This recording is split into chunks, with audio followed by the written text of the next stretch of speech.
Bonsoir à tous, bienvenue dans ce numéro du Club de la Presse. Ce dimanche, comme cela est de coutume, il y aura débat autour de cette table. Jean-Louis Billon sera-t-il entendu si une nouvelle convention il y a au PDCI RDA? Quels sont les défis qui attendent le nouveau président de la Banque africaine de développement? Au niveau de la CEDEAO, faut-il s'inquiéter de la montée du terrorisme? Voilà les questions autour desquelles tourneront les discussions ce soir. Ils défendront leur position, question après question, pendant qu'ils partagent avec moi ce plateau. Tout d'abord, Bledson Mathieu, journaliste secrétaire général de rédaction à Fraternité Matin. Bonsoir. Oui, bonsoir. Bienvenue sur ce plateau. Merci beaucoup. Ensuite, Michel Betta, journaliste directeur général du quotidien Le Bélier. Bonsoir Michel Betta. Bonsoir Ahmed. Bienvenue à vous aussi. Merci. Puis Sylvain Desbailly, journaliste à connexioivoirienne.net. Bonsoir Sylvain Desbailly. Bonsoir Ahmed. Heureux de vous accueillir. Les spectateurs. Et bonsoir peut-être à l'Africa Sport aussi, aux supporters de l'Africa Sport. Et on a enfin Sangaré Yacouba, journaliste rédacteur en chef adjoint de Le Patriote. Bonsoir Sangaré. Bonsoir Ahmed. Bienvenue sur ce plateau. Mesdames et messieurs, les dés sont jetés. On se retrouve juste derrière ceci.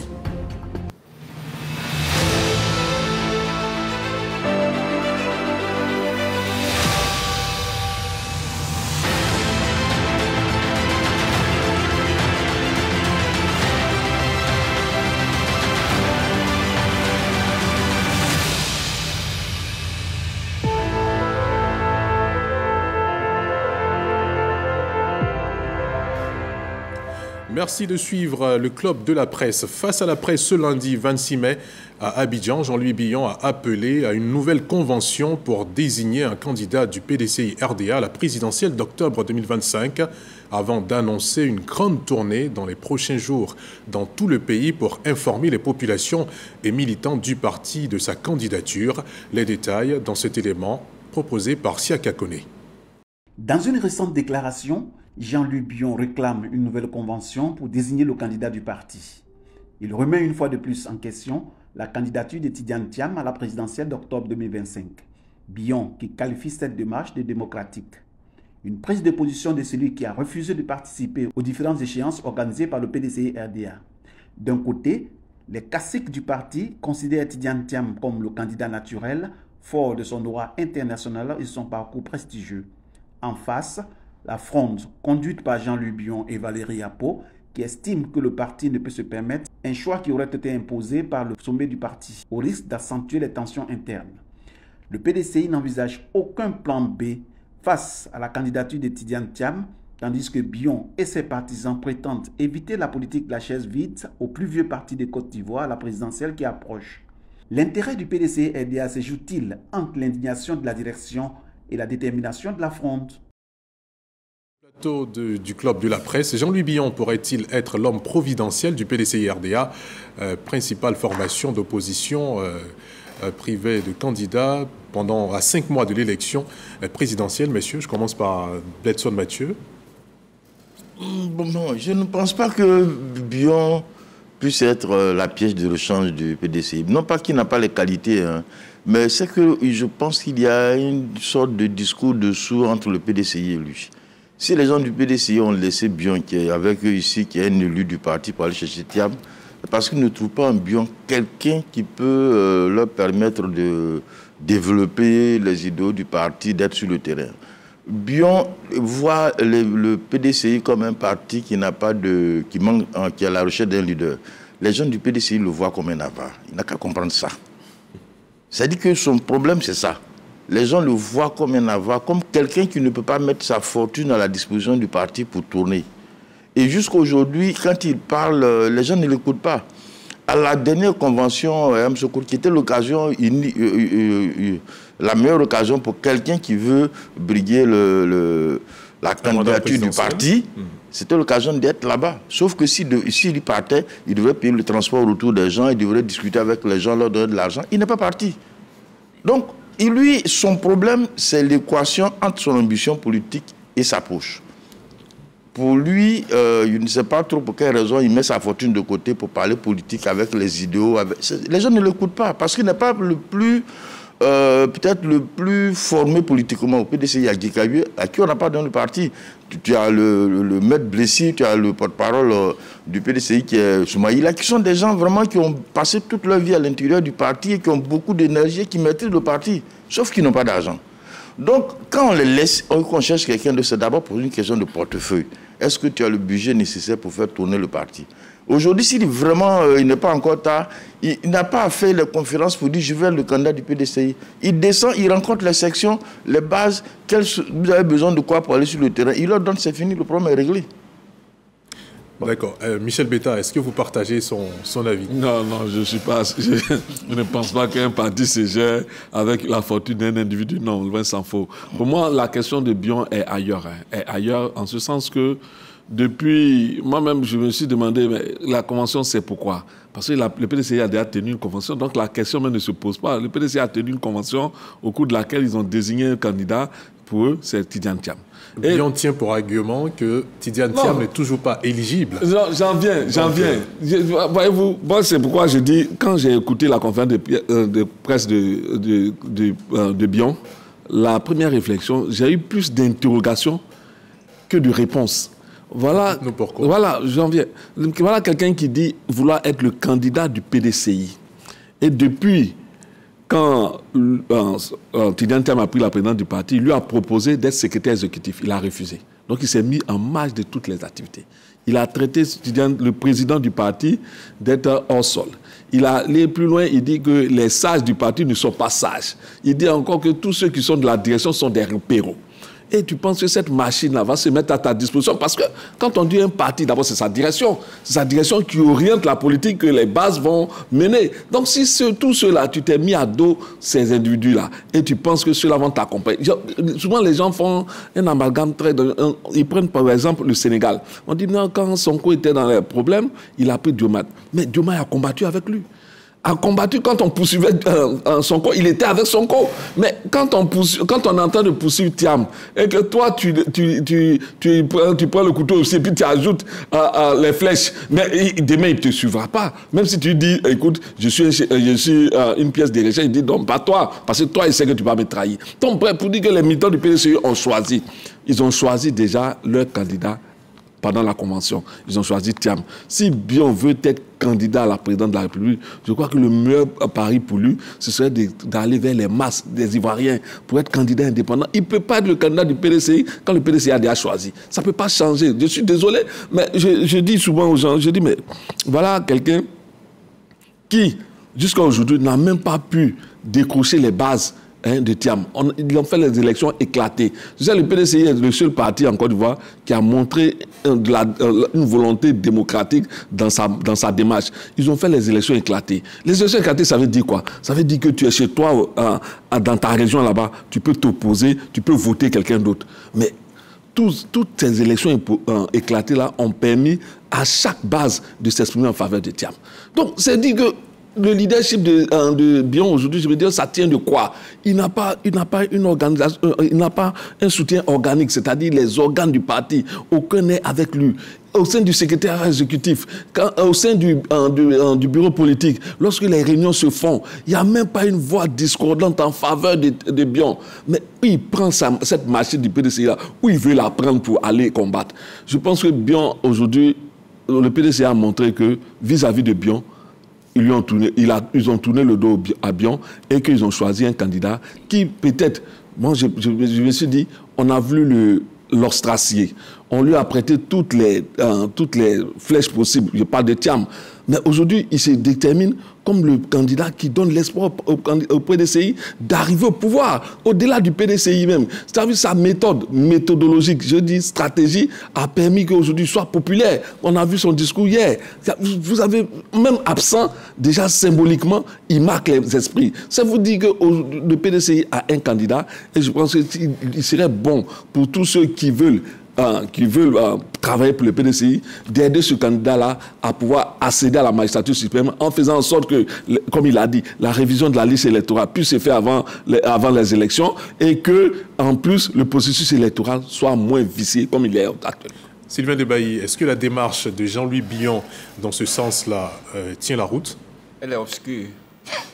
Dites-nous pourquoi. La démarche est obscure et moi je pense que, comme le dit Betta, il faut que Bion lui-même puisse tirer toutes les leçons et qu'il adopte une démarche cohérente. une démarche cohérente. C'est-à-dire que nous sommes à 5 mois de la présidentielle. Il faut qu'il se détermine. C'est-à-dire que on le voit, visiblement, il court pour une candidature indépendante parce que dans son même discours lors de cette conférence, il a dit que bon, il se lance et il demande que le PDCI le soutienne, mais si sa voix est entendue, c'est tant mieux. Si sa voix n'est pas entendue, lui, il continue, il fonce, il ne va plus reculer. Donc, c'est dire que il est résolument engagé vers l'élection présidentielle. Il faut que dès maintenant, il précise, et c'est simple, qu'il est candidat indépendant. Et ça, personne ne peut lui en vouloir pour ça, parce que c'est un citoyen ivoirien et il a toute légitimité pour être candidat à la présidentielle. C'est son droit. Voilà. Mais dire qu'il va être le candidat du PDCI, je pense que c'est assez utopique.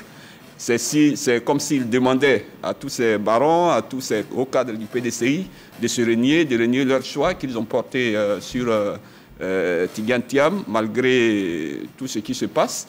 Donc, pour moi, Bion gagnerait à éclairer vraiment sa démarche. Et puis, à cette conférence, moi, j'ai posé une question pour dire que pourquoi il n'avait pas été là où on l'attendait. Je l'ai même appelé l'homme des rendez-vous manqués. Bon, il a tenté de se démarquer de cela. Il a tenté de dire que ce n'est pas juste ce que je disais, mais c'est ce qui se dégage. Hein? C'est le commentaire qui peut se dégager de lui-même sa propre démarche. Il était ici. Hein? Comme il le dit souvent, lui, il était ici. Tidjane Thiam était absente pendant 23 ans. À un moment donné, on l'a senti venir. Sous le président Bédié, ben, il n'est pas allé jusqu'au bout. Et pourquoi c'est maintenant où le PDCI a fini de se choisir un candidat, où le PDCI s'est donné un président, qu'il vient comme s'il voulait porter un coup à son parti? Je pense qu'il a tout un champ à explorer. Il peut aller sans utiliser le nom du PDCI. Il peut aller en candidat indépendant. Et c'est ce qui serait mieux pour lui, en tout cas dans le contexte actuel. Voilà, c'est ce que je sais. Sangaré Yacouba, le PDCI RDA, de par ses militants, de par sa base, dit avoir un candidat qui est Tidjane Thiam. Jean-Louis Billon, lui, réclame qu'il y ait une nouvelle réunion de décision d'un candidat. Qu'est-ce que vous en dites, vous? Mais d'abord, il faut situer le contexte. Billon fait cette demande en connaissance de cause. Pour une raison simple. C'est que le candidat que le PDCI a choisi, en l'état actuel, ce candidat n'est pas éligible.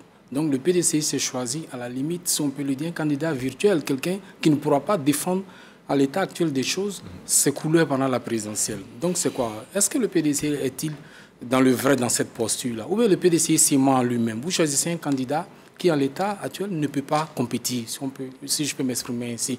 Donc Billon propose un choix de la raison. Moi, je pense qu'il faut sortir des récriminations et de la passion. Peut-être que je comprends que des cadres ne veulent pas de lui parce qu'ils estiment que Billon le combat depuis le congrès du 22 décembre 2023 qui a porté d'abord M. Tidjane Thiam à la tête du PDCI avant qu'il y ait le congrès du 14 mai dernier. Mais Billon avait ses raisons parce qu'il a estimé qu'à cette époque-là, M. Tidjane Thiam ne remplissait pas les conditions pour être candidat. Et lui-même, il avait voulu parce qu'il estimait qu'il ne faisait pas les 10 ans, il ne respectait pas l'un des critères qui était qu'il fallait avoir fait 10 ans de présence régulière au bureau politique avant de postuler à la présidence du PDC. Et lui, il a estimé qu'en tant que démocrate, il allait se conformer au test, il ne s'est pas présenté. Donc depuis lors, là, moi, je pense qu'il était fondé au regard de ces arguments-là, de contexter la présidence de Thiam. Et ça, pour moi, on a ce stade qui est passé. C'est vrai. Et les cadres aujourd'hui du PDC qui ont l'appareil du PDC en main ont cette récrimination contre lui et ils estiment qu'il les a combattus. Donc, je pense qu'ils sont en ce moment sourds à son appel.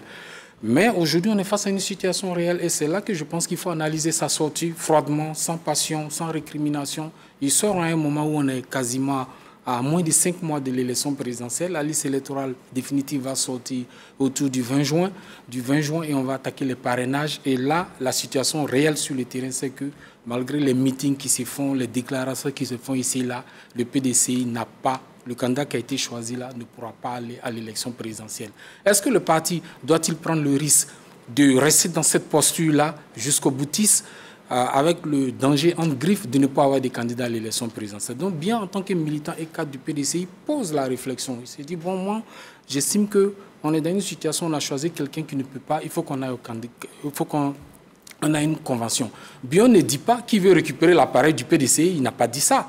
Il parle d'une candidature à l'élection présidentielle. Donc le président actuel du parti, s'il ne remplit pas les conditions, il peut ne pas être candidat à l'élection présidentielle. Il appartient au parti de mener la réflexion. Moi, je pense qu'il faut sortir de la passion, il faut analyser son option clairement. Et il a légitimement le droit de postuler pour cela. Et maintenant, il appartient aux militants du PDCI. Moi, je pense que c'est ceux qui sont la clé de tout ça. Parce que pour moi, les militants sont entre l'équipe dirigeante du PDCI actuelle et je parle de la base, hein, entre l'équipe dirigeante actuelle et ceux que j'appelle les dissidents qui ne sont pas d'accord avec eux, notamment le camp Bion, Valérie un peu autres. Mais si la clé appartient aux militants, c'est à eux sereinement de dire « Ah, est-ce qu'on reste dans cette posture avec tout ce qu'on a, le risque qu'on a, ou bien on dit aux dirigeants, non, cette posture-là ne va pas être profitable au parti, il faut qu'on analyse froidement la situation et qu'on envisage d'avoir un nouveau candidat. C'est une réflexion pour moi à mener avec beaucoup de sagesse parce que la politique ne se fait pas avec de l'émotion. Pour l'heure, on est dans l'émotion. Et l'émotion ne donne pas les résultats. Donc, il faut qu'ils étudient vraiment cette question-là. Et Bion, quoi qu'on dise, il travaille déjà sur le terrain depuis quelques mois. Il a pour moi une avance, en tout cas, pour ceux qui sont dans l'appareil autour de Thiam, mais pour ceux qu'on connaît publiquement, il a pour moi une avance en train de travailler. Maintenant, le rejeter, est-ce que c'est la solution? De toute façon, bien, il a une posture claire. Hein. Si le PDCI ne veut pas, lui, il ira. Et il est sûr, et il a dit, il y a des militants du PDCI qui auront le voté, qui sont d'accord avec lui. Donc c'est tout ça qu'il faut vraiment, moi je pense qu'il faut vraiment analyser et sortir vraiment de la passion des récriminations et surtout de l'émotion dans laquelle se retrouve aujourd'hui l'administration Thiam. Alors, Bledson Mathieu, est-ce que, selon vous, les militants du PDCI ne sont pas gardent cette assurance-là parce que Tidiane Thiam pourrait éventuellement revenir dans la course, c'est-à-dire être éligible d'une façon ou d'une autre? Bon, je ne pense pas qu'ils soient forcément dans cette logique. Ils ont choisi un candidat. L'idéal pour eux, c'est que ce candidat ait les papiers pour être candidat. Mais Bion ne s'est pas mis, tout à l'heure, Béta l'a dit, dans la position de dire je soutiens Thiam. Au point que si Thiam n'est pas là, on peut le prendre en remplacement. Mais Bion lui-même a un problème avec le PDCI. Tout à l'heure, Sylvain l'a dit. Bion sous Bédi avait déjà commencé à tisser ses toiles. Ils ont fait un meeting, je m'en souviens très bien, à Gagnoa pour rendre hommage au président Bédier, mais ça a fini par des histoires parce qu'il fallait financer.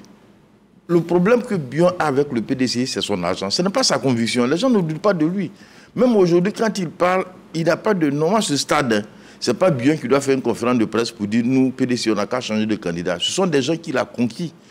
Des élus, des secrétaires de section, des secrétaires de base qui peuvent s'asseoir et dire que nous voulons quand même que le parti réfléchisse autrement parce qu'on a une deuxième pièce. Mais personne ne le suit. Aucun des élus, secrétaires de base, secrétaires de section, parce que Bion a un problème. Il a le défaut, peut-être le malheur ou le bonheur d'être l'homme le plus riche de Côte d'Ivoire. C'est sûr de tout le monde. En même temps aussi, bon, franchement, je ne sais pas si, qu'est-ce qu'il fait, et puis on considère qu'il est l'homme le plus avare. Donc, est-ce que son argent, même un candidat, les activités d'un parti politique? Non, mais est-ce que le problème que les gens se posent, parce que moi je discute avec eux, moi je suis peut-être juste un enseignant, je suis juste un fonctionnaire. Est-ce que je dois prendre mon salaire pour faire la campagne de quelqu'un qui est multimilliardaire? C'est-à-dire être candidat, ça veut dire que les sections doivent se déplacer de village en village, de quartier en quartier pour battre la campagne. Il y a eu un meeting hier à Figayo. Pour que le meeting ait lieu, il a fallu que quelqu'un sorte de l'argent. C'est ceux qui ont sorti l'argent qui ont eu droit à la parole. C'est pas compliqué. La politique se finance. Partout, aux États-Unis, les militants cotisent et puis il y a des donateurs. Partout, ça se finance. Le problème en Côte d'Ivoire, les partis politiques qui ont une représentation à l'Assemblée nationale sont financés par l'État, mais le montant qu'on donne à ces partis-là, bon, je ne peux pas dire que ça disparaît, mais ça ne leur permet pas de faire une campagne présidentielle. Donc quand tu veux diriger le parti, il faut que tu sois financièrement assis. C'est ce qui faisait la force de Bédi au sein du PDCI. C'est une affaire d'argent. Et c'est parce que c'est une affaire d'argent que le PDCI, à la mort de Bédier, ils sont partis chercher Thiam. Ce n'est pas le militant le plus virulent ou c'est le plus qui a les valeurs du parti. Je vous dis, le porte-parole du PDCI. Vous prenez même Maître Blessy, vous prenez Guy Cavieux, ce sont des militants qui ont, depuis l'école, ont été là. Mais qui a de l'argent pour permettre au parti de bouger? À cette question, des militants sont allés voir, y compris Guy Cavieux, ils sont allés voir Bion. Dans le contexte aujourd'hui, Bikawe, qui n'est pas trop dans l'équipe de Bion, de Tidiane Thiam, devrait soutenir Bion, en principe. Mais on ne le voit pas, parce qu'il le connaît, le monsieur. C'est pour ça qu'il ne le voit pas. Sinon, Bikawe, tout le monde sait de notoriété, il a même démissionné de l'équipe de Tidiane Thiam. Il devrait aller vers lui. Mais le problème de Bion, c'est pour ça que moi, personnellement, je n'ai qu'à régler cette équation. Parce que même aller en candidat libre, c'est bon, tu peux gagner les élections, mais tant que tu n'as pas réglé le problème de ton argent. Parce que c'est comme ça que les gens vous voient. C'est comme ça que les gens le voient. Lui, il voit les gens comme des pauvres qui ont un besoin et que lui, il est expert, il est intelligent, il va venir les sauver. C'est pas comme ça qu'on te voit. On ne te voit pas comme un sauveur. On a beaucoup de respect pour toi, pour quelqu'un qui a réussi la vie et tout ça. On a beaucoup de respect. Mais les gens ne sont pas là pour dire non, si Bion vient, il va nous sauver. C'est pas possible. Donc, il pense que les gens doivent se cotiser à partir du moment où lui, Bion, il a été gentil, il prend son temps, il est généreux, il veut mettre son intelligence au profit de la Côte d'Ivoire, alors les citoyens doivent cotiser pour venir le voir. Nous, on le voit comme un milliardaire qui doit donner l'argent pour qu'on fasse la campagne. S'il n'a pas réglé cette question, il n'a qu'à se retirer. Il va bavarder beaucoup, même si les candidats indépendants, il n'aura même pas les voix de... je ne sais pas quel candidat, je ne vais pas choquer les gens, mais il y a des candidats qui ont eu 2 ou 3 voix lors des élections. Voilà. Bon, je ne vais pas les citer, mais ils se connaissent. C'est ce qui va arriver. Voilà. Michel Betta, est-ce que vous êtes d'accord avec ça? Et puis, est-ce que les candidats, disons les militants du PDCI-RDA ne sont pas insistants parce que Tidiane Thiam pourrait revenir sur la scène de l'élection présidentielle de 2025? Vous savez, j'ai pris une fois l'exemple du président actuel, Alassane Ouattara. Il n'était pas sur la liste électorale en 2000. En 2001. Et ses partisans se sont battus jusqu'à ce qu'il soit sur la liste électorale. Et il n'était pas candidat. Je veux dire, il n'était pas candidat à la présidentielle de 2000. Ses partisans se sont battus jusqu'à ce qu'il soit candidat et qu'il soit président aujourd'hui. Si tu étais 100 militants du PDCI, pendant que tu aspires à ce que le PDCI revienne au pouvoir, parce que la question du PDCI aujourd'hui, c'est de retour au pouvoir après avoir perdu plus de 20 ans. Donc, ce n'est pas tant la personne de Tidiane Thiam, ce n'est pas tant la personne de Bion qui a même de ramener le PDCI au pouvoir. Ils ont vu en Tidiane Thiam cette personne-là. Ils estiment que, vu ses capacités technocratiques, vu ses alliances internationales, sa capacité à mobiliser l'opinion internationale, vu aussi sa capacité même à redonner espoir au PDCI. À redonner espoir au PDCI, parce qu'aujourd'hui, vous ne pouvez pas comprendre comment le PDCI, qui a été longtemps qualifié de parti bourgeois, voit ses militants aujourd'hui descendre dans les meetings quand on les appelle. C'est ça.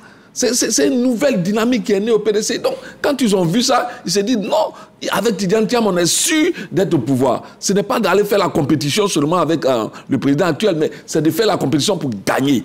Eux, ils ne voient pas en Bion quelqu'un qui peut gagner cette élection-là face à un Ouattara. Mais ils voient en Tidiane Thiam celui qui peut gagner cette élection-là face à un candidat comme Alassane Ouattara. Donc, c'est toutes ces questions-là qui sont mises ensemble pour que le parti décide que ce soit Tidiane Thiam. Mais pour en revenir à ce que... on termine là-dessus. Ouais, je termine dessus. En revenir à ce que mon co-débatteur Delson dit, ce n'est pas tant l'argent. Parce que, en fait, quand on parle d'argent, là, moi je dis, on parle de 1 million d'électeurs. La majorité même ne touche pas cet argent-là. C'est ceux qui bougent, ceux qui sont sur le terrain, qui touchent l'argent. Au meeting, là, combien qui touchent l'argent? Quand aujourd'hui on parle du meeting de Figaro, ils étaient au moins 60 000. Contrairement au RADP, ils n'ont pas mobilisé du pain et puis des sardines. Hein, ils ont mobilisé de la volonté. Donc, je dis qu'il y a cette volonté de changement, cette volonté de transformer la Côte d'Ivoire autrement que ce que le RADP a fait. C'est ce qui mobilise les militants autour de Tidiane Thiam et mobilise les Ivoiriens dans un meeting, dans une action politique. Non, mais je veux quand même te dire, il a dit 2 choses, je vais être très rapide. 10 secondes et puis Sylvain Ndiaye. Premièrement, les militants qui vont à un meeting, ce n'est pas parce qu'on les paye, que ce soit leur a donné du pain ou pas, c'est pas ça qu'ils viennent. Personne ne quitte chez lui à la maison pour venir à un meeting pour manger du pain. Mobiliser. Non.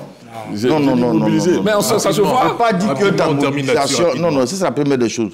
Mais quand je parle de financement, c'est que à Figayo, il y a eu une sono. Il faut bien que quelqu'un sorte l'argent pour payer la sono. Dans les villes et villages, il faut bien qu'on se déplace, que les délégués, les représentants se déplacent de village en village, organisent des meetings. C'est un coût. C'est pour cette raison que partout, aux États-Unis, en France, je suis l'international, chaque campagne a un coût. Et c'est même pour ça qu'en Côte d'Ivoire, l'État donne au moins 100 millions à chaque candidat. Il ne faut pas dire que c'est pour acheter des voix. C'est parce que pour que des gens se réunissent, il faut des pages, il faut des sonos, et il faut que celui qui allait les convoquer même se déplace, paye son carburant. Et si tu vois qu'aujourd'hui, ça ne bouge pas beaucoup, c'est parce qu'il n'y a pas assez d'argent, ce n'est pas une affaire de choses.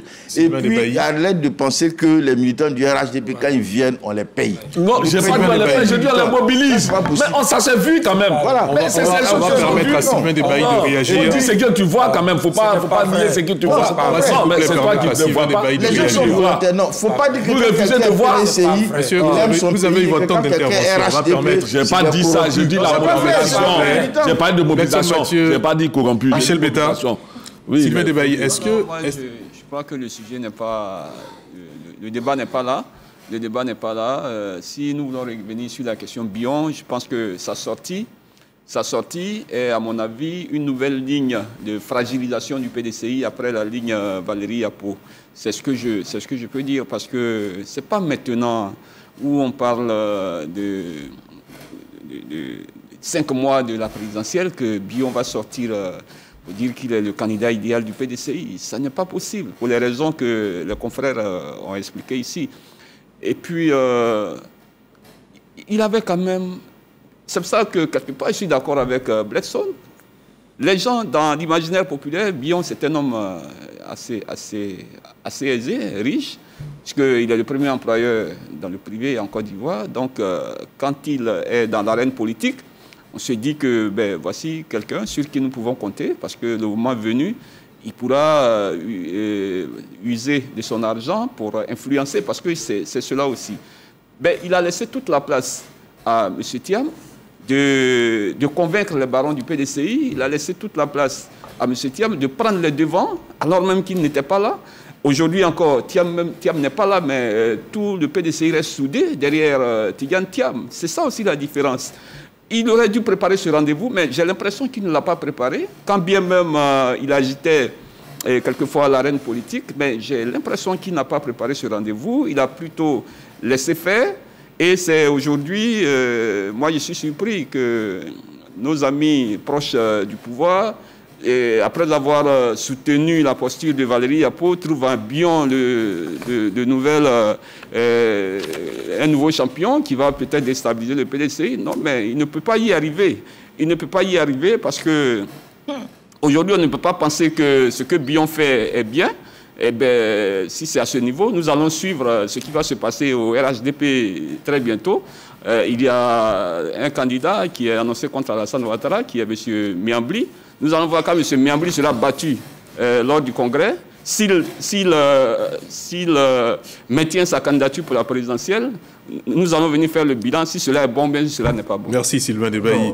On va en 30 secondes, Sangaré, en 30 secondes pour qu'on puisse progresser. Des mises au point pour sortir un peu de la caricature. Croire que les gens viennent à un meeting du RHDP parce qu'ils viennent prendre du pain sardine, vraiment c'est une insulte. Non. Laissez-le poursuivre, s'il vous plaît. C'est une caricature vraiment qui ne passe pas. Il ne faut pas insulter les gens. Les gens viennent au meeting en âme et conscience parce qu'ils croient à un homme, à un parti, à une vision. C'est ça, pour ça que les gens viennent d'abord. Vous ne croyez pas que les gens ont faim chez eux. Les gens ils vivent chez eux tranquillement. Donc, il ne faut pas insulter les gens. Ça, c'est un. Deuxième chose, c'est vrai, concernant Bion rapidement, on conclut cette partie-là avec ça. Oui, son argent, c'est vrai. Mais moi, je ne crois pas que Tidjane Thiam finance entièrement toutes les activités du PDCI. Parce qu'il y a des informations. Le meeting de Soubré, il y a des cadres du PDCI qui ont contribué, qui ont financé. Et je suis sûr que le meeting de Yopougon, hier, il y a des cadres aussi qui ont contribué. Et c'est ça, la dynamique du parti. Même quand le président Bédié était président du PDCI, il y avait des cadres, ministres, tout ça, des cadres qui sont pas ministres, qui apportaient leur contribution. C'est ça la dynamique d'un parti parce politique. Qu'ils avaient confiance en Et moi, je pense que si Bion a nourri cette ambition, c'est quand même un homme assez intelligent, structuré. Il sait ce qu'il veut, il sait pourquoi. Je suis sûr qu'il s'est préparé pour ça, à faire face à toutes les réalités sur le terrain. Je voulais terminer par ça. On ne défend pas Bion pensant que Bion... Il ne faut pas croire que parce que Bion nourrit des ambitions, il va venir déconstruire le PDCI. on dit le PDC est dans une situation où c'est un flou total. Donc, il faut analyser la situation sereinement. Maintenant, penser qu'il vient pour déconstruire le PDCI, c'est au risque, au péril des protiames et qui sont dans une démarche jusqu'au boutiste qui peut leur porter préjudice. C'est ça qu'il est question. Je voulais terminer par une précision. Il a parlé de 2000. En 2000, le président Alassane Ouattara et le président Bédié n'ont pas été candidats, mais l'élection s'est tenue. Laurent Gbagbo a gagné, il a été président de la République. Ils n'ont pas empêché la tenue de l'élection. Ils se sont pliés à la décision de Tchakone parce qu'ils n'étaient pas d'accord avec ça, mais ils sont restés. Les déclarations sont sur les réseaux sociaux, vous pouvez les voir. L'élection a eu lieu. Donc Thiam n'est pas candidat, il faut analyser la situation. Il n'est pas éligible sur la liste électorale. Maintenant, persister dans cette voie, ça c'est leur droit. L'avenir nous dira s'ils ont raison ou tort. Voilà. Merci Sangaré. On est obligé de poursuivre avec l'autre partie. Dans sa posture actuelle, on est en train d'entamer une cause contre la montre. Voilà. Sylvain Debailly. Mais dans sa posture 10 secondes. Si ce n'est pas Bion, si ce n'est pas Tidjane Thiam, ce ne sera pas Bion.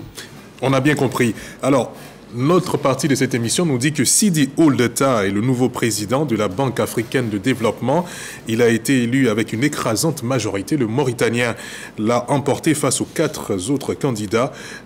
Après 3 tours de scrutin, il devient ainsi le 9e président de l'institution panafricaine pour les 5 prochaines années. Quels sont les défis auxquels il fera face à cette nouvelle présidence? Réponse avec Siaka Kone.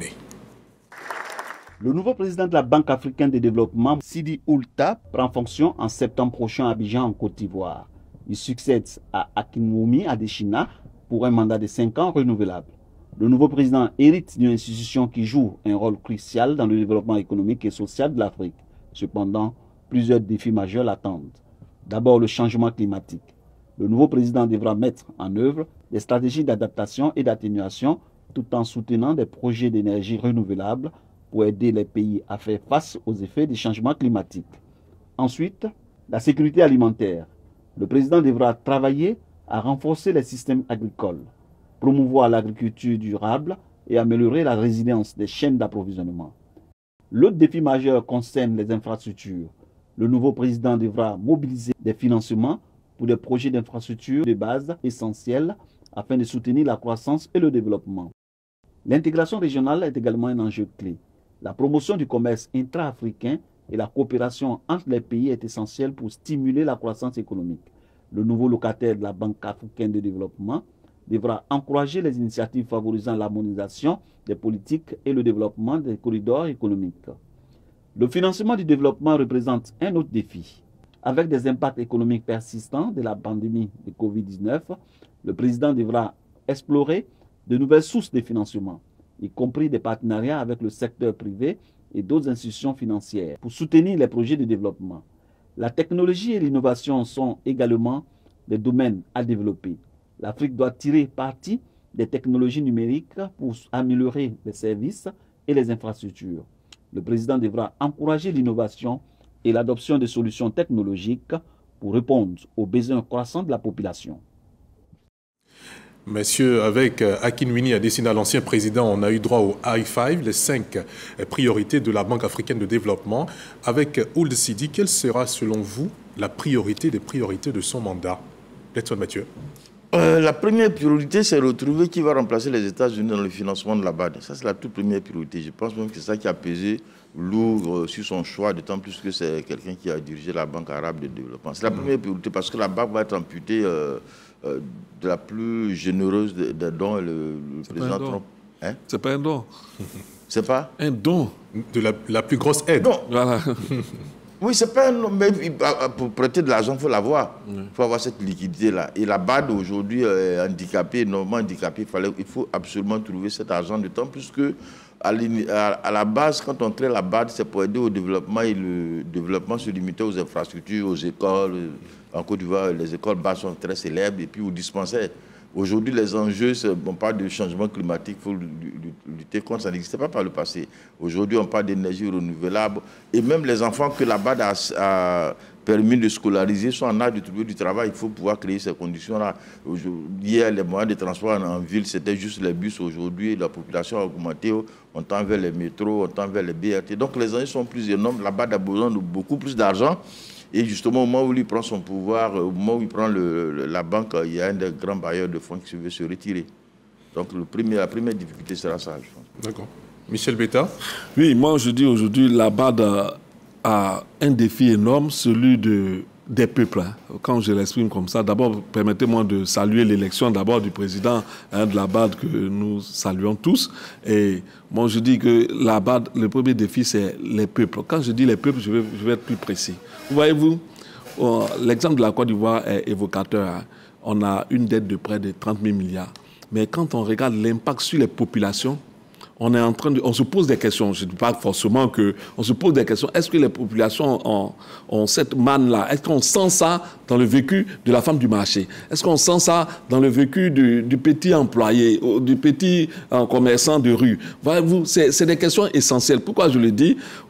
Aujourd'hui, en Côte d'Ivoire, on nous dit qu'il y a près de 8% qui sont de chômage. Mais on sait que plus de 80% sont dans l'informel. Comment on formalise ça pour qu'on arrive à une économie d'échelle qui impacte de façon significative la population ivoirienne. Donc je dis la BAD doit plutôt quitter les technostructures, comme on le dit, pour s'intéresser plus au vécu des populations. C'est vrai, les jeunes on doit créer de l'emploi pour les jeunes, les PME, financer les PME, faire en sorte qu'on parle de changement climatique, on voit l'impact de ce changement-là dans nos pays, comment remédier à cela. On voit aussi que la BAD doit s'intéresser aussi, pour ne rien se cacher, aux infrastructures. Mais tout cela est bien beau, mais quand on n'a pas touché le quotidien des populations, quand on n'a pas encore impacté le quotidien des populations, je crois que la BAD doit revoir plutôt sa politique pour être au plus proche des populations que des superstructures, que des pays, des États eux-mêmes. Sylvain Debailly, dites-nous quel est votre avis sur les priorités de Ould Sidi. Oui, il faut saluer l'avènement du nouveau président de la BAD. Je pense que les défis sont énormes parce qu'au fur et à mesure que nous évoluons dans le temps, il y a des défis nouveaux. Aujourd'hui, on parle des changements climatiques. Mais en même temps, on parle d'intelligence artificielle. Donc, tout cela, c'est des questions qu'il faut intégrer dans la politique de financement de la banque. Mais déjà, aux assemblées annuelles de Nairobi, au Kenya, déjà, vous avez parlé tout à l'heure des I5. Les 5 défis majeurs ont déjà été arrêtés. Et on avait même arrêté la décision également d'augmenter le capital de la banque de près de 70 milliards de dollars. Je pense qu'au moment où M. Sidi arrive à la tête de la BAD, on est passé de 93 milliards à 318 milliards. 318 milliards, ça fait à peu près 159 000 milliards de francs CFA. Je pense que c'est énorme, mais en même temps que c'est énorme, il y a que la pression continue sur cette banque. Parce que, comme je le disais tout à l'heure, quand on voyait partout en Afrique, les différentes régions, les défis ne se posent pas de la même manière. Ici, en Côte d'Ivoire, nous avons nos défis qui sont également le changement climatique, mais qui sont aussi ceux de l'emploi des jeunes, ceux également de l'éducation. Et là, je suis d'accord avec Bledson. La BAD a eu quand même une certaine notoriété ici en Côte d'Ivoire avec les écoles BAD. Les engagements dans l'éducation. On a parlé des écoles BAD. On a parlé même à un moment donné du projet BAD Ouest. Ce sont de grands projets qui ont permis à la BAD, en tout cas, de transformer ne serait-ce la structure de l'économie ivoirienne. Et aujourd'hui, comme il est dit si bien, tous ces élèves qui ont été scolarisés grâce à la BAD sont aujourd'hui à la recherche soit d'un premier emploi ou sont encore sur le banc. En quête d'insertion professionnelle. Voilà, il faut leur trouver des emplois demain. Alors, le nouveau président qui arrive, il a bien dit qu'il y a ces défis, qu'il y a les 5 défis, c'est-à-dire éclairer l'Afrique, nourrir l'Afrique, comment dirais-je, intégrer l'Afrique, et puis industrialiser l'Afrique, etc. Mais à ces défis-là, il faut regarder maintenant pour voir comment on adapte. Alors, il tient un discours qui doit nous réjouir, nous autres de la presse, parce qu'il a fait une déclaration où il dit que j'ai fait également confiance aux médias pour aider à changer le narratif sur l'Afrique. Le narratif sur l'Afrique, c'est celui-là qui fait croire que l'Afrique est un continent assez risqué, où les investissements également sont risqués, alors que l'Afrique a des potentialités. L'Afrique a des potentialités. L'Afrique aujourd'hui comment dirais-je, les productions vivrières, etc. Il y a l'industrialisation qui commence, il y a un début d'industrialisation, etc. Donc, on peut trouver de l'argent en Afrique ici pour pouvoir bâtir une économie, pour pouvoir relancer une économie dans chaque zone. Et donc, je pense que c'est un homme d'expérience qui est arrivé. Il a dirigé la BADEA avant d'être à la BAD. Il a simplement enlevé deux lettres, E et A. Voilà, c'est devenu, il a pris la tête de la BAD. Donc, je pense que si son élection a été facilitée, je crois après seulement 3 tours, alors qu'Adesina avait été élu en 2015 après 6 tours, je crois que c'est parce qu'il a beaucoup d'atouts. Et nous allons l'attendre vraiment sur le terrain pour voir comment son avènement peut incliner ou alors propulser l'Afrique de l'avant. Sangaré Yacouba, on a le directeur de l'impact et du développement de la Banque africaine de développement, Armand Zeimana, qui disait que près de 10 millions de jeunes sont à insérer sur le continent. Est-ce que ce n'est pas là le vrai défi du nouveau président? Oui, c'est un vrai défi, justement, pour favoriser l'insertion professionnelle de l'Afrique et des jeunes Africains, parce que si on veut que l'Afrique se développe plus vite, il faut régler cette problématique-là, parce que l'une des grosses difficultés de nos États, c'est ça, c'est l'insertion professionnelle des jeunes. Ça reste un défi sur tous les plans, c'est aussi bien dans l'administration que dans le secteur privé. Et j'en profite pour soulever 2 défis que moi je vois qui s'imposent au nouveau président Sid Oulta. Principaux, il y a la souveraineté alimentaire en Afrique. Les études de la Banque mondiale montrent qu'en 2023, il y a eu 50 milliards de dollars d'importation de nourriture rien que pour le continent africain. Et pour cette année, les estimations vont de 80 à 100 milliards de dollars. Quasiment le double. Presque le double. Ça veut dire que là, c'est énorme. On doit faire beaucoup d'efforts pour développer l'agriculture en Afrique pour qu'on soit autosuffisant sur cette question. Et puis ensuite, il y a la question de l'accès à l'électricité. Les études aussi de la Banque mondiale montrent qu'il y a plus de 600 millions de personnes en Afrique n'ont pas accès totalement à l'électricité, ce qui représente 40% de la population mondiale. Donc il y a un défi à ce niveau. Je pense que la BAD, sur le mandat d'Adesina, travaillait sur la question d'un mix énergétique en privilégiant beaucoup l'accès à l'électricité via l'énergie renouvelable, parce que nous sommes dans une zone où il y a beaucoup de soleil. Donc voici autant de défis qu'il doit relever. Le challenge est énorme pour lui. Et surtout qu'avec le retrait des États-Unis, donc c'est des vrais défis qui attendent le nouveau président. Je pense que c'est un homme de mission. Hein, voilà. Son passage à la tête de la BADEA est salué par tous les experts de l'économie et je n'ai aucun doute qu'il réussira la tâche, mais il a besoin du soutien vraiment de tous les pays africains. Voilà. Oui, toute dernière réaction. Je voulais juste dire qu'il doit faire beaucoup avec peu. Avec peu, on a parlé du retrait de beaucoup de certains partenaires, mais il ne faut pas oublier que 22 pays africains sont surendettés. Et ça, il ne va pas continuer à les endetter, mais il doit faire en sorte que cet endettement-là puisse atteindre un équilibre, de sorte de ne pas pénaliser ces économies africaines. D'accord. Justement, on a... rapidement ajouter aussi que... 10 secondes et on aborde l'autre question de cette émission. Parce que jamais les Africains sont interpellés aussi. Si les États-Unis devaient se retirer, mais les États africains devraient être amenés à augmenter leur contribution. Et en cela, je salue un pays comme le Kenya qui a déjà pris la décision d'augmenter sa contribution à hauteur de près de 100 millions de dollars. 100 millions, voilà. Et on espère que les autres pays vont suivre cette démarche. Voilà. La Côte d'Ivoire doit faire de même. Parce qu'elle doit on est en train de faire une pause. Contributeur, peut-être devenir le premier contributeur, pourquoi pas. D'accord, en 10 secondes. En 10 secondes pour établir l'équilibre. Trop attendre du président de là-bas qui n'est qu'un banquier, dont les interlocuteurs sont les ministres de l'économie et des finances ou en tout cas les gouvernements des différents pays. Il ne faut pas faire croire que avec son action, on peut changer le quotidien du citoyen lambda quelque part sur le continent. C'est lui qui donne de là. D'accord.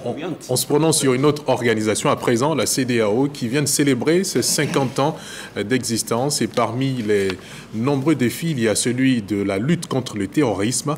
Aujourd'hui, est-ce que l'organisation est fin prête à combattre cette menace? On en sait davantage dans cet élément de Siaka Kone. La menace terroriste ne cesse de croître, inquiétant non seulement les dirigeants ouest-africains, mais aussi les populations civiles. Des pays jadis épargnés sont aujourd'hui de nouvelles cibles d'attaques meurtrières. Les groupes armés terroristes, qu'ils soient d'Al-Qaïda ou de l'État islamique, ont ouvert des poches d'insécurité dans des États membres de la CEDEAO. Enlèvements, attaques de villages, embuscades. Le bilan s'alourdit avec son cortège de morts et de déplacés. Le fléau ne connaît pas de frontières. Il s'étend désormais au Bénin, au Togo, à la Côte d'Ivoire et au Ghana. Ces pays du Golfe de Guinée, longtemps considérés comme des zones tampons, sont désormais en première ligne. Plusieurs facteurs se conjuguent pour expliquer l'expansion. Il s'agit entre autres de l'effondrement des autorités de l'État dans certaines zones rurales, la pauvreté extrême, l'absence d'infrastructures de base et un sentiment d'abandon qui nourrit le discours extrémiste. À cela s'ajoute la faiblesse de la coopération militaire régionale. Cette montée du terrorisme dans la zone CEDEAO est plus qu'un défi militaire. C'est une crise multidimensionnelle. Elle menace la stabilité, l'économie et l'unité même de la région. Si rien n'est fait, ce sont les fondements de l'intégration ouest-africaine qui risquent de s'effondrer. Monsieur, après une telle atteinte de maturité, 50 ans d'existence pour la CEDEAO, est-ce que l'organisation est fin prête pour faire face au terrorisme qui menace la sous-région aujourd'hui? Bletson Mathieu. Bon, c'est un peu compliqué la réponse. Est-ce que la CEDEAO est prête? D'abord parce que ce sont des pays qui le composent. Ce sont des pays qui le composent. Et aujourd'hui, la plupart des pays, l'essentiel des pays de cette organisation-là vit sous la menace. Ce n'est pas que c'est des pays qui sont sous le contrôle des djihadistes, mais vivent sous la menace. Dès que tu fermes les yeux, ils rentrent. Ils attaquent les frontières avec le Burkina, les frontières avec le Mali et les frontières avec le Niger. Je mets de côté le cas de Boko Haram. Mais si on considère, on prend la menace du GENIM et du GSMI, c'est-à-dire que le groupe djihadistes au nord du Burkina, au centre du Burkina, au nord du Mali, eh bien, ces menaces arrivent. La Côte d'Ivoire a fait l'objet de plusieurs attaques, le Ghana, le Bénin et maintenant le Sénégal aussi est menacé parce que la partie frontière du Sénégal avec le Mali qui était épargnée est maintenant atteinte. Donc le Sénégal aussi s'inquiète. Le Nigeria fait frontière avec le Niger et le Nigeria ne veut en aucun cas qu'il y ait une connexion entre le GENIM et le Boko Haram. Boko Haram, c'est le groupe de terroristes le plus sauvage. Ils tuent sans vraiment réfléchir. Donc, il ne faut pas qu'il y ait une connexion entre ces groupes-là. Donc, ça, c'est l'enjeu. Bon, qu'est-ce que la CEDEAO peut faire? D'abord, ils ont tenté d'avoir des forces dans les pays les plus menacés pour contenir, pour aider ces pays-là. Au lieu de rester en basse-côte pour se protéger, il faut mieux aller sur les théâtres d'opération. Bon, malheureusement, avec les différents régimes, ces différentes opérations ont été arrêtées. La CEDEAO avait soutenu le G5 Sahel. Bon, ce n'est pas aller loin. Aujourd'hui, est-ce qu'il faut mettre en place une force commune? Que fera cette force commune? Elle sera stationnée où? Bon, ce sont d'autres difficultés techniques à régler. Ces questions-là vous préoccupent aussi, Michel Betta? Oui, moi je dis, elles sont tellement préoccupantes qu'il faut agir maintenant et autrement. Voyez-vous, la CEDEAO par ses condamnations, je veux dire malheureusement, nous a coupé des pays qui se sont transformés en État, en AES, si je peux l'exprimer ainsi. De sorte que là où la menace est le plus frappante, il est difficile pour la CEDEAO, du fait qu'elle soit discréditée dans ces zones-là, il est difficile pour elle-même d'intervenir dans ces zones-là. Alors que sans ces zones-là, il nous sera difficile d'endiguer ou de maîtriser encore, de contenir ces terroristes-là. Donc aujourd'hui, il y a un effort à faire. Il faut agir autrement. Quand je dis agir autrement, vouloir trouver, coûte que coûte, un moyen de discuter et de trouver un terrain d'entente avec les pays de l'AES. Parce qu'il y va de notre souveraineté, je dis sécuritaire. Oui, souveraineté, mais sécuritaire. Sécurité communautaire. Voilà, communautaire. Parce que notre sécurité, les pays de l'UE sont partis, les États-Unis sont partis. Donc, c'est à nous d'assurer notre sécurité. Et cela ne peut pas se faire autrement qu'avec nos forces qui sont sur le terrain. C'est vrai qu'en sortant, on avait créé le COUMOG, on avait créé des forces, mais il faut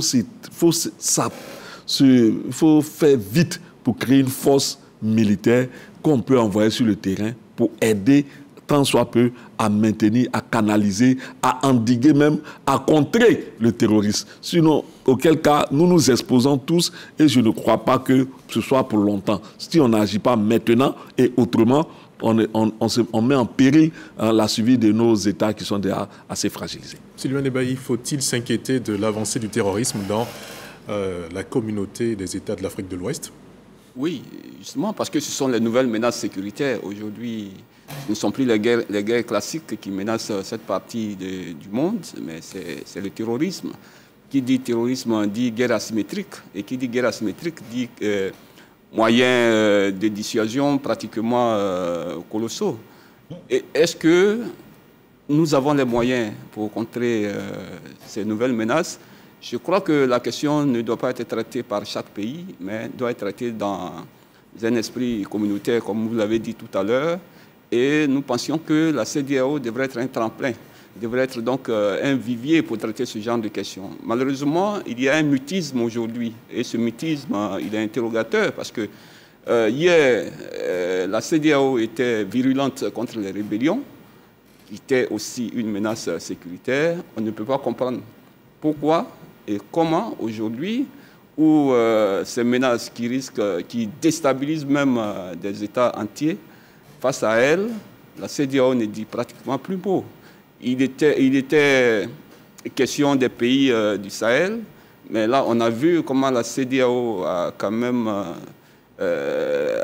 activé ses différents réseaux pour, en tout cas, s'en prendre au gouvernement, qu'on appelle le gouvernement des militaires.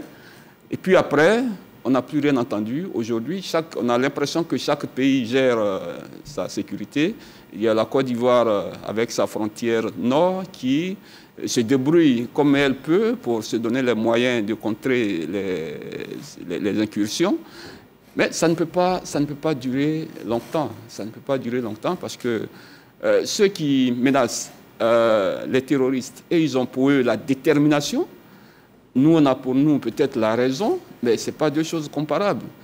Eux, c'est de tout détruire sur le passage, mais nous, quand on veut réagir, on est raisonnable. Donc, il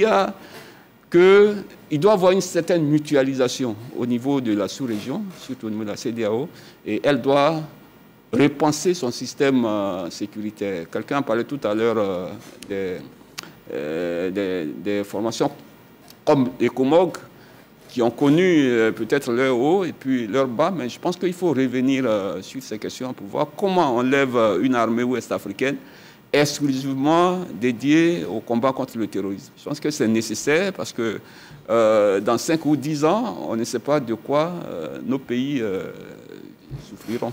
Voilà. Sangaré Yacouba, est-ce qu'on doit mener ce combat là contre le terrorisme sans l'AES ou faudrait négocier une réintégration et puis combattre le terrorisme de fort belle manière, l'éloigner de nos frontières? Non, mais pour moi, avant qu'on cherche à intégrer l'AES, il faut que la CEDEAO s'organise elle-même d'abord à son niveau. Alors, elle a décidé de mettre en place une force régionale de lutte contre le terrorisme. Je pense qu'il y a une urgence, il y a une vraie urgence de le faire parce que malheureusement, l'Afrique est devenue aujourd'hui l'épicentre du terrorisme. Plus de 60% des crimes liés au terrorisme sont liés en Afrique et en Afrique de l'Ouest, notamment le Sahel. Par exemple, l'année dernière, il y a eu plus de 6 000 morts qui représentent plus de la moitié des gens qui sont morts du terrorisme dans le monde entier. Ça veut dire qu'on est dans une situation vraiment chaotique et urgente. Les gens de l'AES sont dans une posture où ils ont coupé les amarres avec la CEDEAO. En voulant entrer en contact dans l'immédiat, ça peut prendre du temps. Donc ce que la CEDEAO doit faire, c'est de s'organiser en interne. Je pense qu'elle reste toujours une force sous-régionale solide. C'est de faire tout pour mettre en place cette force. Une fois que cette force est mise en place et qu'elle est opérationnelle dans les pays qui ne sont pas encore membres de l'AES, elle peut maintenant aller aider les pays de l'AES. Il est clair qu'aujourd'hui, en l'état actuel, les pays de l'AES ont montré, avec la recrudescence des attaques terroristes, leur incapacité ou leur impossibilité d'adresser la question aujourd'hui. Tout seuls, les 3 pays ne peuvent pas, il ne faut pas se voiler la face. Donc, ils ont forcément besoin du soutien de la CEDEAO. Et il est important aussi que la CEDEAO ne tienne pas compte des bisbilles politiques parce qu'il s'agit de préserver la sécurité et la stabilité de la sous-région. Blaise Mathieu l'a dit, aujourd'hui, les terroristes, comme ils savent qu'ils sont en territoire conquis dans les pays de l'AES, ils cherchent aujourd'hui à s'essaimer, à tisser les toiles dans d'autres pays. Ils visent la Mauritanie, ils visent le Sénégal. Et donc les autres pays aujourd'hui qui ont la chance de ne pas être touchés, pour moi, ils ne sont pas à l'abri. Donc tout le monde est sous la menace de ce péril djihadiste. Tant qu'on n'aura pas jubilé vraiment cette nébuleuse-là aujourd'hui qui agit de façon prégnante dans les pays de l'AES. Donc il est clair que la CEDEAO doit s'organiser en interne d'abord et puis ensuite aller maintenant avec les gens de l'AES, les aider pour pouvoir juguler cette nébuleuse-là. On est vraiment dans une situation assez inquiétante. Il y a urgence. Moi, je pense qu'il ne faut plus perdre de temps. Il faut que les présidents accélèrent le processus, qu'on sorte de la paperasse. Vraiment, il faut aller très vite parce que la menace est vraiment réelle. D'accord. Merci infiniment, Sangaré Yacouba. C'est avec vous qu'on va terminer. Merci infiniment, messieurs, d'être venus mener ce débat sur ce plateau. À vous, téléspectateurs, merci de nous avoir suivis jusqu'au bout de cette émission. Vous pouvez continuer le débat chez vous à la maison. D'ici à dimanche prochain où on se retrouve, si Dieu le veut. Portez-vous bien et très bonne suite de programme sur RTI 1.